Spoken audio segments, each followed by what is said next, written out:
Welcome to episode 2 of the Toffee TV podcast. It's me and Andy. The Piv is back. Hello. Baz is gone, sunning himself up. Butchie smugglers, carrot oil, so on. Not necessarily in that order, but Florida. 3 weeks. Some of us have like secret stashes of cash where we can go off and do these things. I know. Sorry, Mr. Taxman. There are any taxmen listening. That's a joke. Just stop. Allegedly. Stop right now. Yeah. Just stop listening. It's a free podcast. Yeah. We've made no profit off this podcast whatsoever. 3 weeks in Florida. It's all right for someone. It is all right for him.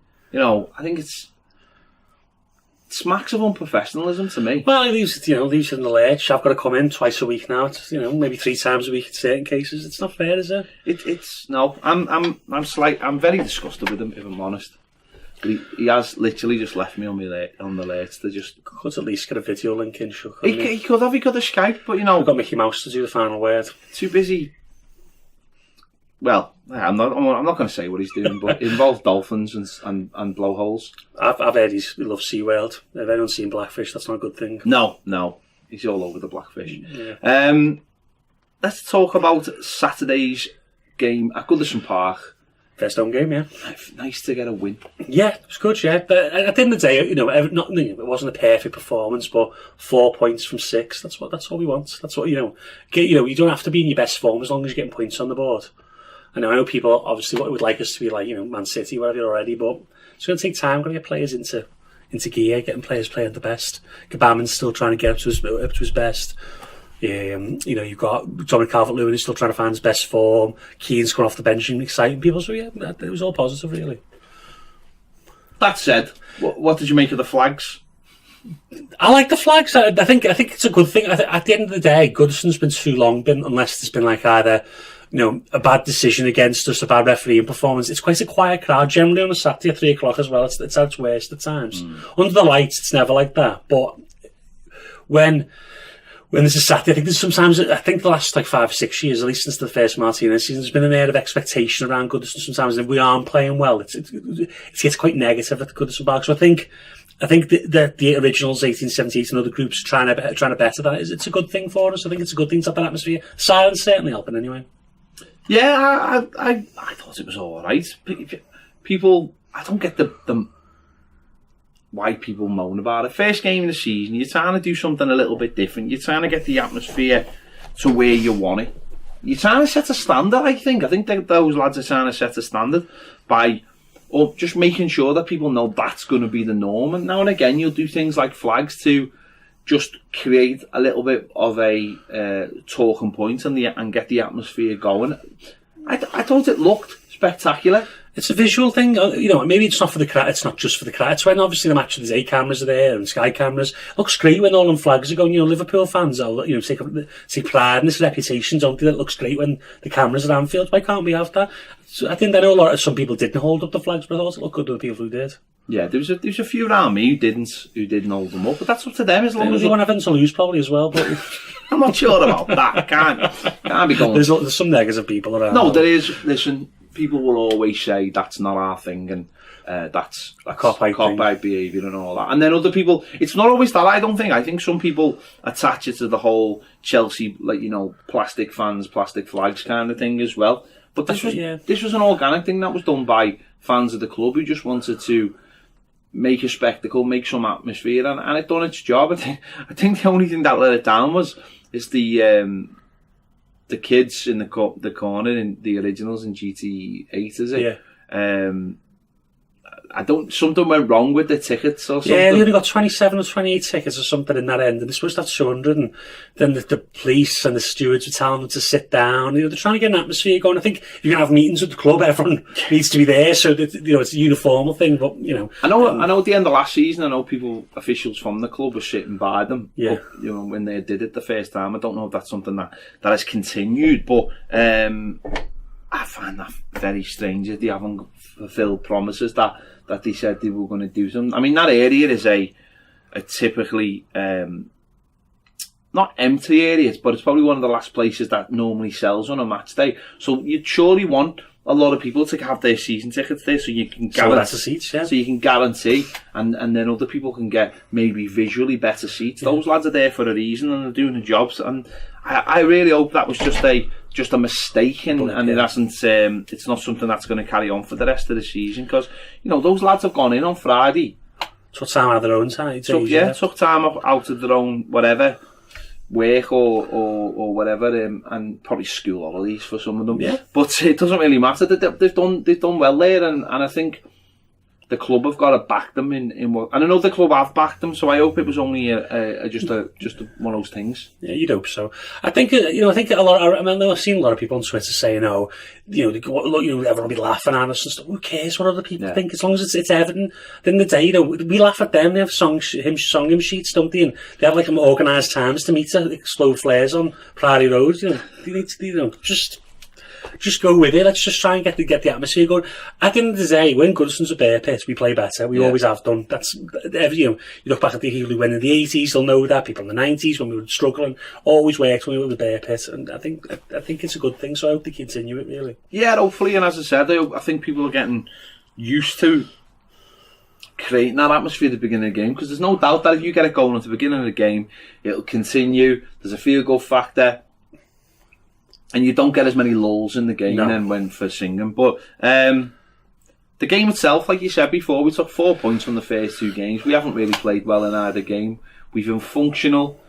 We've done what we needed to do, and that carried on Saturday. And really, the only real piece of class in the whole game has won the game. Yeah, great touch for a great long pass by. I'll say pass, wasn't a long ball. Long pass by Luca Dean. Great touch by Bernard. He's exceptional. Got an exceptional first touch, and then something we haven't seen from often, which is a fit finish early. He hit it early and wrong foot of the keeper. So yeah, that was a good start to the game. Attacking place still seems to be working itself out. I think there'll be tweaks here and there, maybe for Friday, maybe as we introduce new players to the team. But yeah, I think. Luckily, everyone's fear from last season, Marcus Silva's now gone completely away. The defence is excellent, really, isn't it? Obviously we're still conceding a couple of chances that you wouldn't like to concede, but that's going to happen in football. But, overall, quite solid, really. Obviously we'll have bigger and harder tests in terms of strikers, but it's a good start.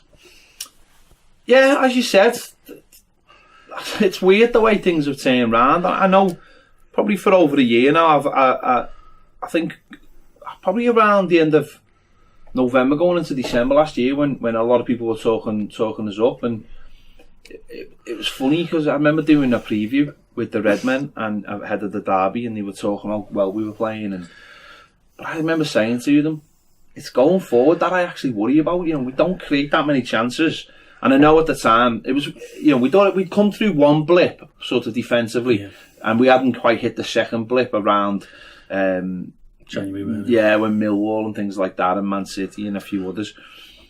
But it was scoring goals, and that's still that area, isn't it? Because defensively now, we just look like we know what we're doing. We're not. I don't think we're going to concede too many goals by making silly mistakes. We might concede goals by the opposition playing well or creating chances, but getting rid of those stupid mistakes, I think, is the first thing you've got to do. Gifting people goals, you just can't. It's the set pieces where last season we conceded, I think, 14 or 15 by a certain point. I think it was February, March. By that point, we conceded 15 goals from set piece. That just wasn't acceptable, really. And I think what happened is you look at the defenders who came into Everton last season: Kurt Zuma, obviously Michael Keane coming off the back of a season under Sam Allardyce and Ronald Koeman. Also, this previous season he was under Dyche, and Yerry who hadn't really played in England before and very limitedly in Europe. So you're trying to get them all to play zonal marking. It's quite a mismatch of people's styles, and I think it took time. I think you're seeing that now, that even Coleman and Dean as a unit, they know exactly how to play with each other. And I think that takes time. It's the same with anything. I think that's why Wolves finished above us last season, because they've had a team together for 24 months who know their system. So I think, given time, I think this is Silva's first, second season for about 6 or 7 years, I think, for him. So he's also finally has the chance to build something and take it forward. So I think it's a really good thing for Everton that we've now got that solid base to work off and now be able to focus on getting the attack working. What do you make of zonal marking? I know it's been talked about all last season. What do you make of it as looking from a tactical point of view? I think it's the most used by the top clubs in Europe. I think it's sort of. I'd say that it's something that, like, Guardiola's used it all throughout his career. Mourinho sort of didn't. I think the reason man-to-man marking went is because I think people found it too rigid, because if a man was beaten, essentially, or a man missed a run, then that was danger. Whereas if a man misses a run, it can be picked up in the zone by another defender. And I think they found it more flexible to the actual tactics in the game. I'm obviously brought up in England. I think man-to-man marking will always have a special place in your heart, because that's how I was taught as a lad playing football. But yeah, zonal marking, I think, is here to stay. And it doesn't work sometimes, but the right clubs work on set pieces. So there's a few analysts out there now who do excellent work on set pieces. Stuart Reid on Twitter is one of them, by the way. He's very good. And if clubs employed someone like him, like Liverpool employed a throwing coach, you can gain these marginal things. And zonal marking works as a concept, but you can also tweak them as well. So I think that's an idea the club needs to look at. I hated man-to-man marking when I was a kid. I was too lazy to do it. I liked doing zonal marking, even though I was the only one who did it. If you run off the penalty spot, I'm not. No, but even when I played as a, Sunday football as an adult, I used to always occupy that spot just around the near post. Yeah. Because most corners at that level come in at that. They do. Just don't sit at the back post. And the amount of times you can just get rid of it, and people would moan at me, "There's a man at the back, there's a man at the back," and I'd be like, "Don't worry about it, mate. I have got this boxed off." You started at 30 yards. Yeah, exactly. But it was like proper Russian roulette. Like, it was the amount of times. If you missed it, it was over. Yeah, it was. But yeah, it'd be like, "There's a man," the old. "There's a man. I've got two here. I've got two. Get out of bed, will you?" It's an anxious game, football, if you think about it. People get very anxious. There's two! Man on! You're going to give yourself an heart attack. Yeah, exactly. Yeah, everyone needs to relax. That was me. I'd be playing on like 3 hours sleep after working nights. I'd be like, just chill out, mate. Just chill out. So what do you do? Just stop it. Pyramid. 3 hours ago, you were in the 05. Chill out, lad. Yeah, that's why Sunday football was rough, because people were coming off nights out still weaponised, shall we say. Well, weaponised is a word. Yeah. I wouldn't use. Yeah, it was. As you said, defensively we're getting it sorted, but it's the other end, really, isn't it? But I suppose, with the talent we've got, or that we think we've got, then hopefully that should click. And yeah, it's just finding the right fits. I think it's Marco Silva will tweak it in the next couple of weeks, obviously, because they'll probably drop deeper. Alex Iwobi may come into the side in different positions. Bernard might be asked to play closer to the goal rather than out wide as he has done, so he'll be a bit more narrow. So hopefully these things will help, because if you look at Richarlison's season, I know he had one of his worst games for Everton on Saturday, probably. He still had 2 good goal scoring chances. One was good, one was a really good chance. He's better when he gets close to goal. 3 of his chances this season have come from set pieces where he's already in the box. Sometimes him running off the wings, great and all that, but I think getting him closer to goal means more chance of him scoring. How would that work then?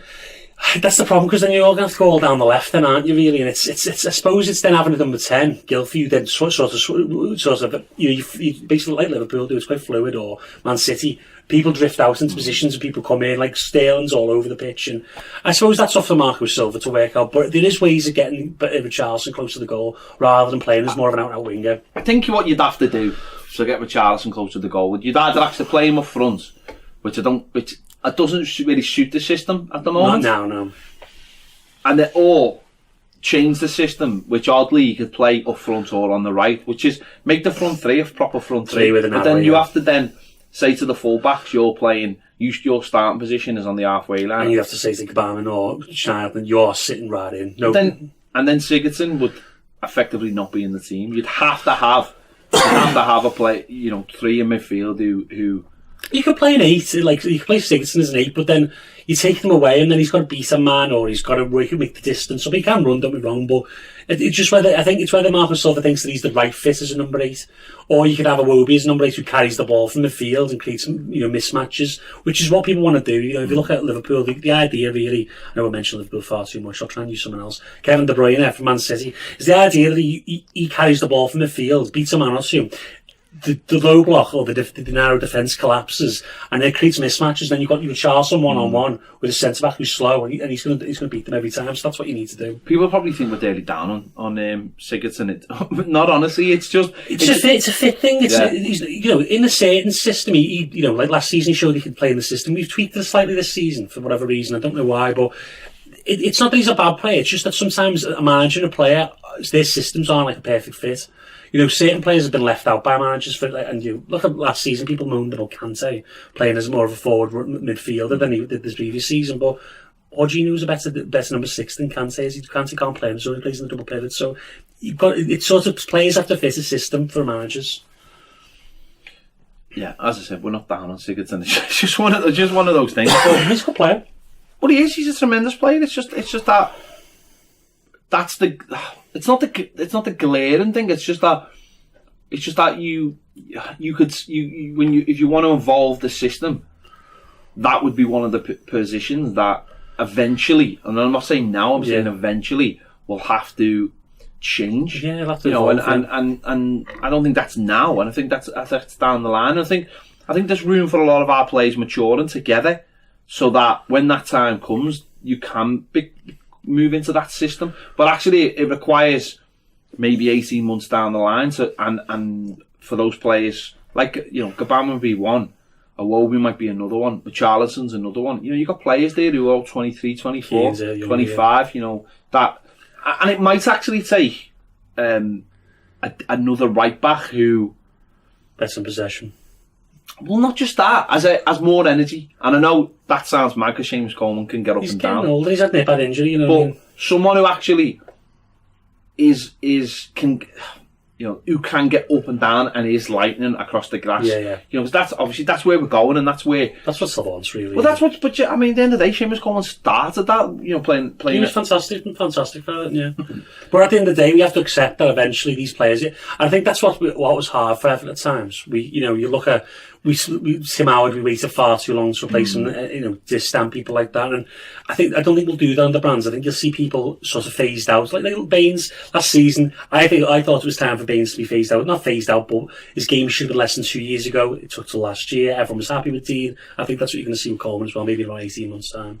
He'll probably start playing less and less and less. I think he'll be at Everton until the end. But I think you'll see another right back come in to replace him. Yeah, I don't think... Well, it's hard to say. He's the kind of guy who probably would want to stick around at the club. I think so, yeah. And be part of it moving forward, and know that, that he'll be helping the team by sticking around. But I don't think that's quite yet. I don't think that's a necessity right now. When we'll have to wait. It's going to be out today. He's going to provide competition because he is quick and he is athletic and he is sort of a better crosser in possession than Coleman. But Coleman's the man he has to beat out, so he's got to convince himself. But it's going to provide Coleman with a chance to be pushed for once in his career. It's the first time, really. Just on you're saying that we're going to evolve over the next 18 months. I think it's going to take another big window. I do. I think there was an article in Echo this morning that named 3 positions. I think we still need about 4 or 5 positions because Baines, I don't think is going to stay beyond this year. I think it'll be gone, so we need a left back, and then probably if we looked at Ducour in the summer, see another midfielder possibly coming in. So I think 4 or 5, it'll be 5 or 6 next year, and then the year after that, then you get to the stage where we've got that core squad where Brands can say 1 or 2. Yeah, I think next summer is the one where the shackles come off a little bit. We'll have got rid of a lot more. Yeah, and everybody but Sandro essentially will be gone next season, and you make decisions on Walcott, Schenk Tosin if he's still around at that point, Snidlin. Yeah, because a lot of them have a year left, so you can probably just be sold for cheap, won't they? And clubs will take that then because the player hasn't got that security to sit on a long-term contract on loan. So I think that'll take the shackles off. We can probably bring players in a little bit earlier as well, which will help as well. Help settle people down. You don't need that adjustment period to start of the season. So I'm not really looking at this transfer window and thinking, this was the be all and end all. I think the next one is the next summer's really, really pivotal for me. I think the worry for Everton fans is, obviously what's happened this year is they saw a vacuum in the top 4. It's opened up a tiny bit, and people thought that we should have sort of pushed on for it. But the actual plan from Brands and Silva is probably was the original plan's 3 years, I'm going to guess, and then see where they are and what they need at that point. And obviously you've got to get into Europe to make that plan work. I think 7th is the minimum this season that they need, or a cup win, of course. People say that though. People say that it's up for grabs and all that kind of thing. But if you haven't got a side that's capable of getting 65 points, and you're not in a position to build a side, then there's very little you can do. Whether anyone else is good enough or not, you've still got to get 65 points, which basically means beating all the teams you're supposed to be first. Which and is tough. It's the toughest part for us last season anyway. People go, you've got to be able to beat the big teams, but got to beat those, those 14 or 13 other teams. That's the where you get your most of your points in the season. You get 78 points from basically playing against those, rest of the six, really, don't you? Yeah.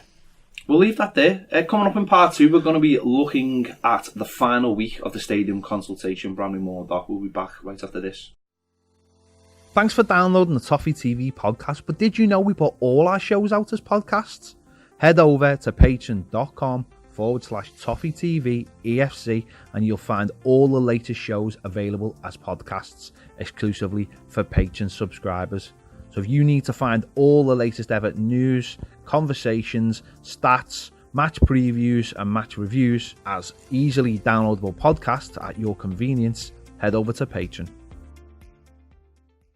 Welcome back to the Toffee TV podcast. It is the Piv, Andy and myself, Ped. This week, Baz is in Florida, as we said. You could, as I say, I think he could have just Skyped in. Video link, yeah. Video link. Just got a little stand there with his face on. Hologram. It was Mickey Mouse ears on, Sleeveless tops. Going for the sleeveless He's definitely got a wife beater on. Not that he is, just he's got a wife beater shirt on. I can see it now. Definitely going for the... I gutted he was that the training gear wasn't all out so he could get a sleeveless top. No, yeah. I've seen a few people wear them before, yeah. So it's the last week. I think the consultation closes on Sunday for the stadium. I believe they've had over 30,000 entries already. Good stuff. Which is absolutely phenomenal. The last consultation was over 20,000. This one's over 30,000. That's exactly what we need, isn't it? That's really, that shows the club really pushing on, getting it out there to people, making sure people are aware of what they need to do, and hopefully it'll be enough. I just don't see why it wouldn't be enough. I think obviously there's a divide in terms of football, but it's not just really a football decision. The stadium, it's an economic situation. It's going to make the city so much better. The jobs it'll provide. You're going to get all sorts of transport hubs around there, pubs, maybe even restaurants. McDonald's probably going to open up other sort of stuff there. All things like that. I know County Road's going to suffer, but it's important for the city to do things like that. I think the whole area is being built up. I think someone told me that they're not really accepting any more bar applications in town anymore. They'd like them to move down there. Town, I've said this loads of times, town is outgrowing itself completely. It is, yeah. Like anyone who knows the city, it's alright when you go in there on like a normal day because you don't really factor in. Probably what most people like about Liverpool is its size and what it has in such a small area. And I remember when my friend Derek came over from Kansas, and he was staying in a hotel in town, and he was saying, how do I get to this other place in town? I was like, walk. Yeah, honestly, walk. And he just had a walk around. He was like, I can't believe how much stuff there is in such a small area. And when anyone's on a night out, people love the fact that. That's why Liverpool is so popular. Is that you can literally walk to all the parts that you need to. Like they're spaced out well. They're not all on top of each other. They're not all like going abroad where everything's in one street. They're spaced out nicely, so there's almost like different quarters. There's like 4 or 5, isn't it? Yeah. Yeah, but you can walk between them. Yeah. So, but when you're a taxi driver in the city, it's absolute murder, and I mean murder, because all the roads are just jammed because you can walk and it's very limited roads. It's really hard to get round, and then because it's really hard to get round, I think, as you just said there, the bars can't go anywhere now. They've reached critical mass. Yeah. And we've seen with the Baltic Triangle how an area can be revitalised by something organic growing out of it, and it'll be the same down there. And it already has started. A lot of people don't know that there's a lot of like underground bars and they're more like clubs that are open already towards Bramley Moor Dock, that places that don't open till maybe I don't know, say 10 o'clock at night and stay open until 6 o'clock in the morning. And at the moment, if you're down there and it's like November, you can imagine it, can't you? It's like 4 o'clock in the morning, November, and there isn't any taxis. No, there's no shelter. There's nothing down there. But there's loads of people. I mean, it was great when I was on the cabs. I mean, the Uber excess was absolutely fantastic. But so it is key for the city that forget about, we as Evertonians, we want a stadium, of course we do, but it's key for the city just so the city can start growing out a little bit, because when you go to these cities, and I think this is the difference, when you go to places like London and you go into like the little boroughs and you see that, like, we grow up and we're like, you go to town, everyone goes into town, everyone goes to the city centre. You start off in wherever, you start off in, I don't know, whether it be Lark Lane, Allerton Road, Walton, and you move in, Walton Vale, whatever. You start off and you end up in town, and wherever you start off from, it's not too far. It might be 10-15 minutes at the tops to get to town, and that's where everyone gravitates. When you're in like a city like London, you start in your little borough, and you wouldn't probably dream of going the West End. That might be like one of these things you might do once in a while, but Liverpool's not like that. And it's, as I said, it's the amount of stag do's and hen do's as well now. Yeah, it's become a hub, hasn't it, for that? Yeah, there's a lot of people coming over the weekend for different things. Like Constant Square is basically a tourist area now. Like, I don't know many people who go, like, I'm 33, but a lot of people my age don't drink in Constant Square, but I don't know many people who go to Constant Square because it's really just like the stag do's, the hen do's, and people who come into the booth for Friday, Saturday night weekend here. So yeah, and it is wise, as you say, to sort of not have it all concentrated in one area. If you kept adding bars to the Matthew Street end of town, and you kept adding bars to the Bold Street end of town, it's just going to be too many people and too many places. You need to sort of... You can't get them in and out. Exactly, Getting a hotel in Liverpool now is ridiculous. Yeah, right? I've heard people like on national radio stations saying, this thing is just as hard as getting a hotel room in Liverpool. It's like, where did that come from? Hotels going up all the time as well. Yeah. So even my dad's friend had a guest house in Autumn, because certain clubs in the city have like a lot of fans who don't live here, you know what I mean? And the basically was full of them every time they played at home, you know what I mean? And then, if I had property, I'd turn it into Airbnb. Yeah, you would do. I'd turn it straight into Airbnb. Airbnb making like thousands a month, yeah. Even more than rent, people get like £7 a rent for a flat. You make twice that off Airbnb. Oh, the amount of people I've picked up from Airbnbs who said it was 5 minutes from town. Well, yeah, it is if you're in a Lambo.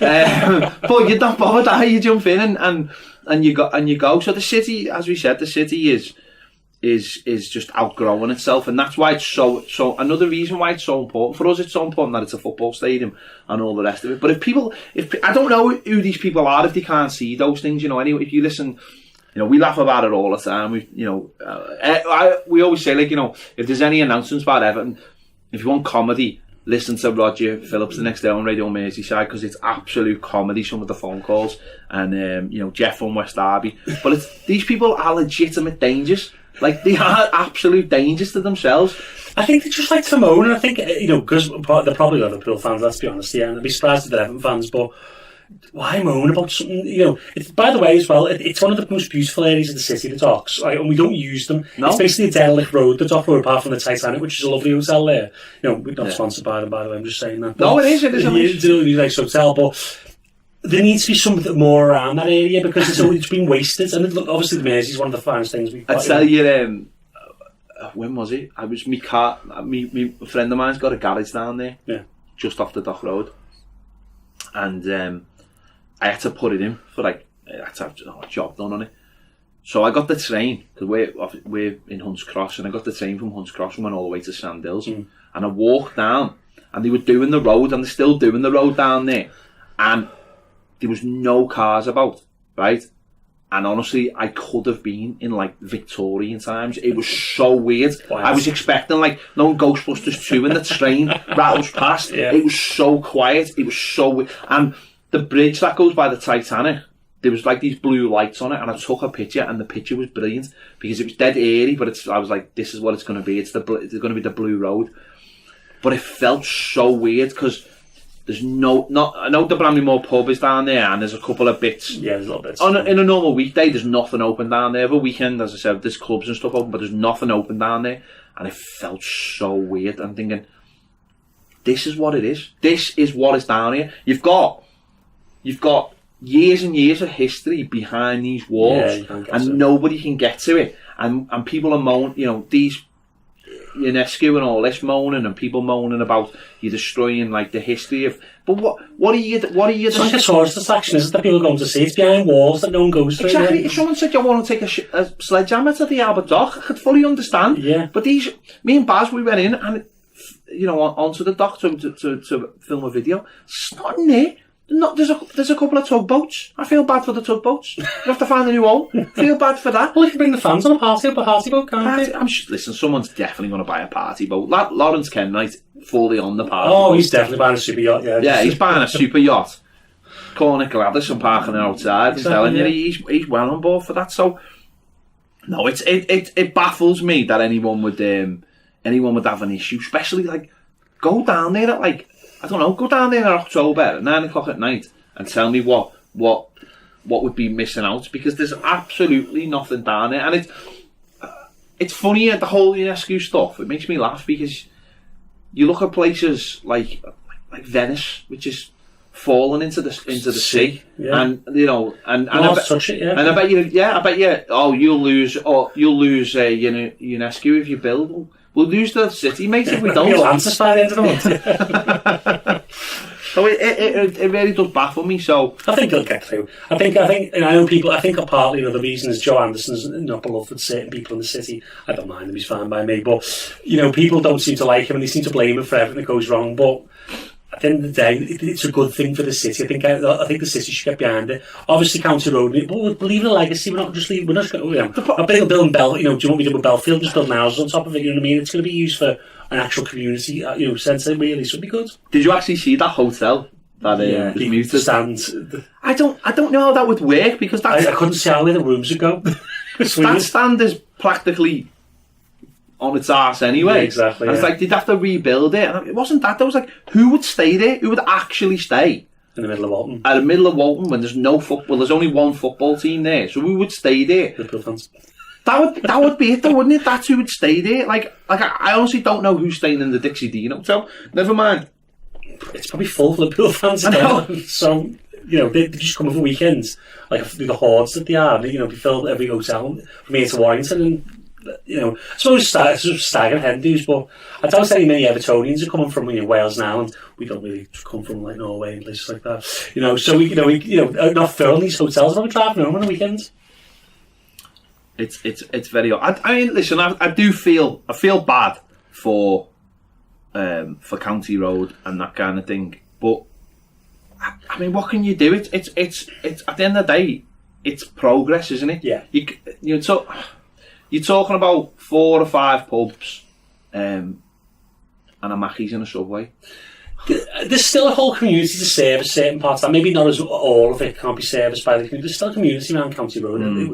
At least we're not buying every house on the road and boarding them up to get rid of people. But that's it, isn't it? I mean, for all these people who complain, who are complaining of. The point being is, no one's really complaining, are they? About no one's saying, "Oh, you're going to destroy a community." No, but no one's complaining about that, are they? No one's complaining that we're going to destroy a community. Yeah. What they're complaining about is that the bins.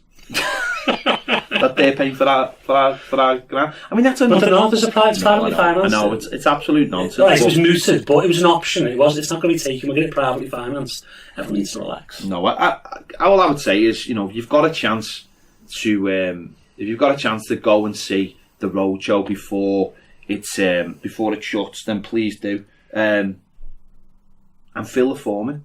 Just make sure you fill the form in, and make sure if you've got a friend or a family member or anyone and you can help them fill the form in, because the more of those numbers, the higher it gets. I think petitions, the more signatures you get, the better. Well, that's it. I think I had Colin Chong talking about the other day, and he said that it was the biggest he'd ever known. And he'd been involved in a lot of planning permissions. He said it was the biggest he'd ever known, and I was talking about this on a video the other day. The more we've got it, and the quicker it can get through, the quicker we can start getting it built, and then the belief is there, and then all that negativity seeps away. It does, and people are still feeling like it mightn't happen, but I just can't see it now. And let's think about it. The machine didn't buy Everton because there was no option for it. There's no plan of a stadium. It behooves him, as a businessman, as a smart businessman, to have a stadium. You know what I mean? That's the whole point of buying Everton for him. Yeah. Get it filled in, get it sorted, and we should be alright.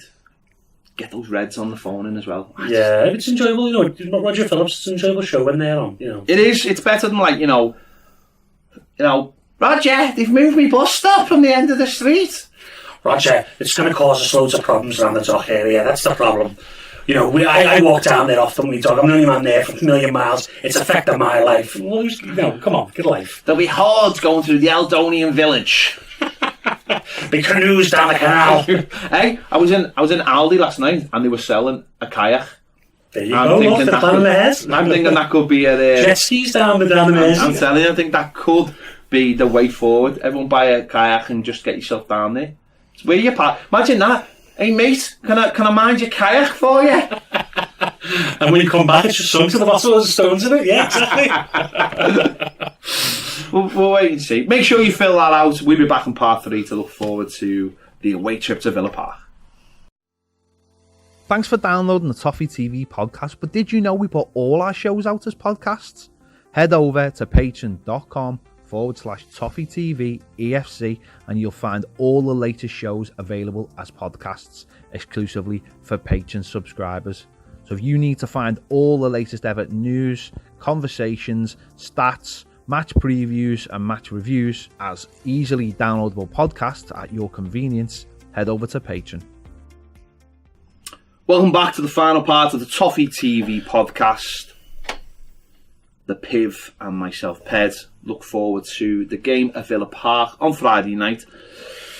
Could be top of the league by 10 o'clock. We could be, not that it matters, but yeah, it's nice, isn't it, early in the season when you can say that. But I think this is the game I had down for, like, you know, not as a definite win when I looked at the games, but this is the one I thought we'd have the best chance of opening a team up and scoring a few goals in the first 3 games.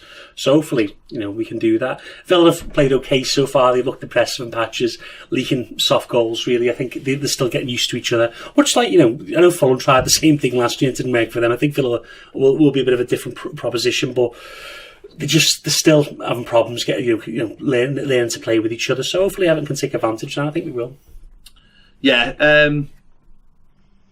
it's one of those games, isn't it? Because it is Villa and it's Villa Park. I think you look at it with a bit more, not trepidation, but if you look at a team that have come up, you might think, oh, we should be getting 3 points. But because it's Villa and you know it's an old-fashioned club, one of the traditional big powerhouses of English football, it's not a given that we will go there and just take the 3 points. But for me, I think we've got to go there and just start on the right foot and just get right into them. Don't let them settle into the game. You know, this is a team that will grow game by game. They've bought okay. I'm not saying they bought amazingly. So they're trying to get the team to gel. They've got players from last season who will improve. People like Grealish will improve every game as he gets used to the Premier League.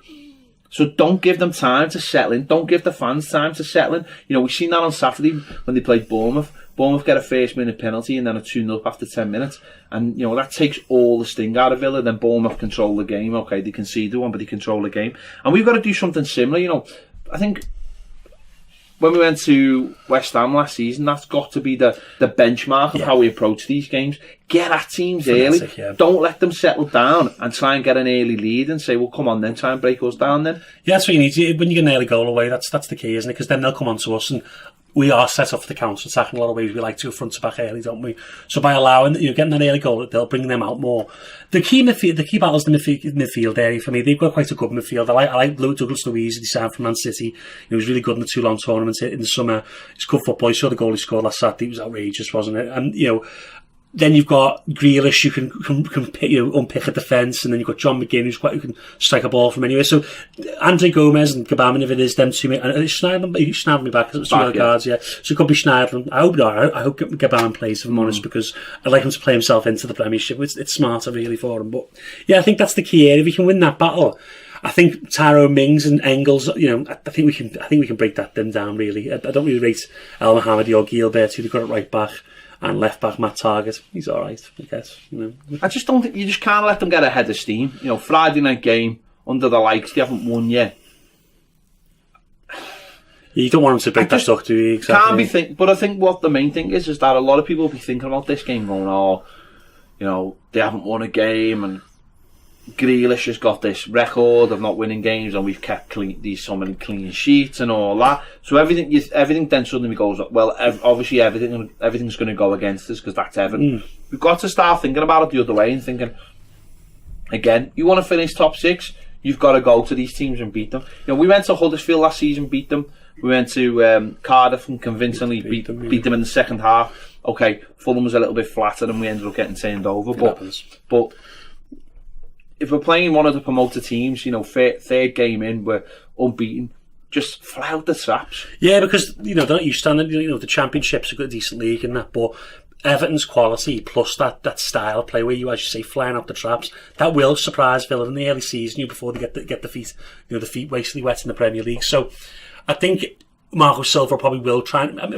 I think we probably will plan to soak up a little bit of pressure because we are the away side, and we will look to hit them on the break, which it will work for us.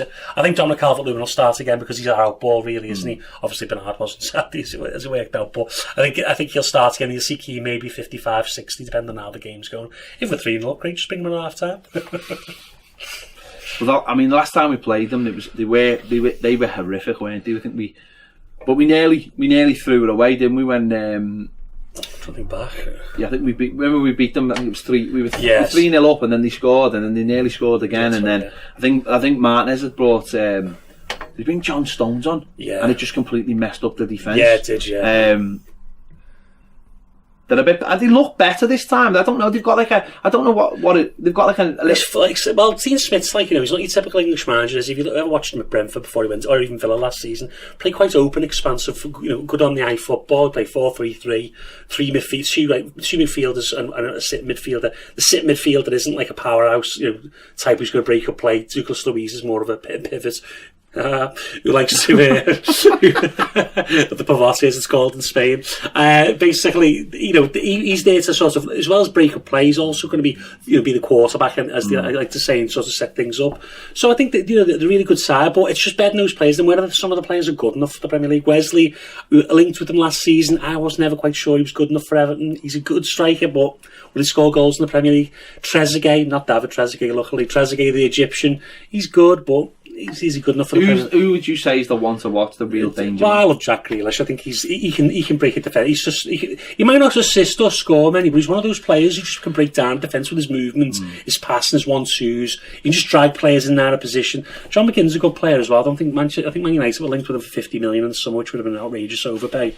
But people, it's the cost of the Premier League. It's like the Peaky Blinders derby, this, isn't it? Could say that. You know what I mean? They think they're the real Peaky Blinders, yet it all gets filmed in Liverpool. So and also I've never liked Villa that much. I'm going to be honest with you. I was saying to you before off mic. Sorry, how's the day win the European Cup? Come on, you're messing. Like Ron Saunders quit in February, and then I can't remember who the manager was. He's that interesting that no one remembers his name. Sorry to his family, of course, but God, it bugbears me that they've got that, and they beat us in the League Cup final. We've never won the League Cup. It was just that era of football where English teams were dominating. Forest won it a couple of times. Another team won it a few times, and when it came to our turn. Well, we went there. We took a season off. We said, "No, you're all right." It was taken away from us. Exactly.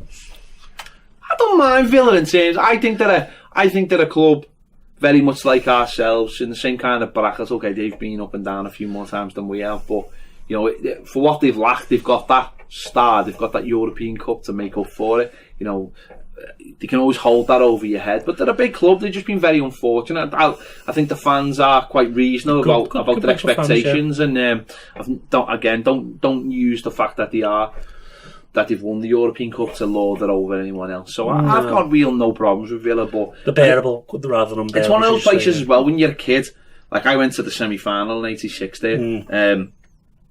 It's one of those places for a lot of people my generation that'd be one of their first away grounds. Villa Park, probably would be. Yeah, a big safe ground that you can go to. I've stood on the Holt as well. It's a big old traditional club, so it's going to be interesting Friday night. I really hope Everton go in there with the right attitude. I hope Luca Dean's back. Back is available, sorry. And I just hope that we can continue to start. Clean sheet. try and get a couple of goals on the board. Moise Keane comes on again around the same time, gets a little bit more. I'm hoping him and Tom scoring the same game. You know, due to with both the Wales, well, that's it. The pressure off the shoulders. Yeah. For as much as people are talking about Moise Keane, I want Dom to score as well. I want him to get that monkey off his back as well. So you've got to have them challenging. You can't just go, Moise Keane's in now. Bye, Tom. You know what I mean? He needs to be in the squad, fighting for his place all the time as well. So them score. You know, at the end of the day, it's high time that we start winning a lot away from home. I think last season we saw some improvement, but it's now time to get that away record. And then we go into the game next week then against Lincoln, and we can make a couple of changes, and Moise Keane can start the game, and maybe Sidibe can start the game, and start using those players that we brought in. I know there's talk of a game of Finch Farm behind closed doors friendly and things like that. Just against the Monstars. Just against the Monstars, yeah. It's Space Jam now. Yeah, making Space Jam 2. Yeah, LeBron James. Yeah, I'm not that fussed on that. I don't think there's a big clamour for it. NBA's big, but it doesn't. The Looney Tunes aren't big. Well, saying that, I haven't watched kids' TV because it's all. It used to be on BBC One, ITV, didn't it? Now it's on their own channels way down the line. I don't know what's popular. It's all gone wrong now. See, that's all gone wrong. That whole thing of students. I think that if you, in the old days you woke up in the morning and you're a bit hungover, you might stick BBC One on, going live or live and kicking. Yeah. You wouldn't feel that bad. But now actually searching out kids' channels, that feels a little bit too far for me. Yeah, it probably is too far. I haven't done it myself, so fair enough. I mean, yeah, you say that, but what's Spider-Man cartoon? So prediction? I'm going to say 3-1 Everton. Oof. We're going to concede. Yeah, I think we are in this game. I think it's going to be like a horrible it would just be really, really nice if we can get the win and then the weekend off then. Yeah. Knowing that we've already won our game. Top of the league, so everyone else. Sit there all weekend going, oh God, City have lost there, Liverpool have lost. We're on, exactly, yeah. Hopefully City don't lose by No, we wouldn't want that. Liverpool, yes, not City don't. Liverpool Arsenal, that'd be a very one-sided game. I don't care what anyone says.